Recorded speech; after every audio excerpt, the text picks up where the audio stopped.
చూడడానికి ice cream మీద టాపింగ్స్లో వేసే చాకో చిప్స్లా ఉన్నాయి కదా, ఇవి గోంగూర విత్తనాలు.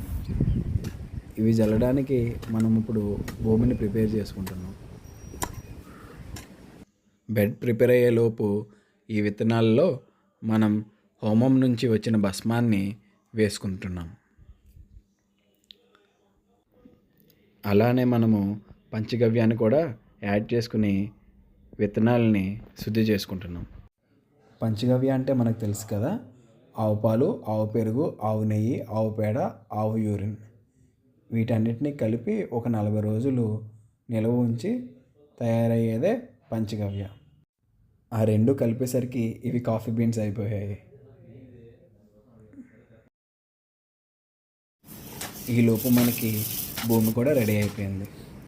ఇందులో ఎక్కడా పొలాలు లేకుండా నీట్గా భూమిని అంతా సర్దుకొని ఇందులో మనం విత్తనాలు జల్లుకోవడమే.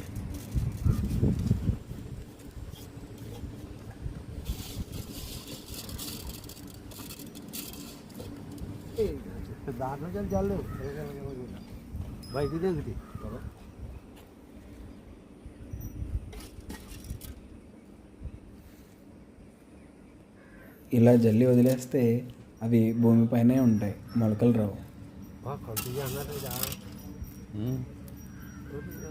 అందుకని ఇలా మొత్తం జల్లుకున్న తర్వాత మట్టిని మనం పలచగా సర్దుకోవాలి. అప్పుడు ఆ విత్తనాలన్నీ మట్టి కింద కప్పడి మొలకలు వస్తాయి.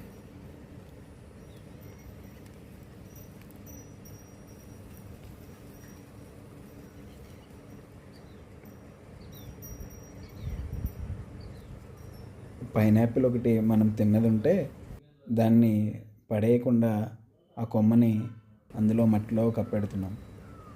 ఇలా న్యాచురల్గా మన దగ్గర ఉన్న రిసోర్స్ అన్నిటినీ వాడుకుని భూమిని బాగు చేసుకోవడమే.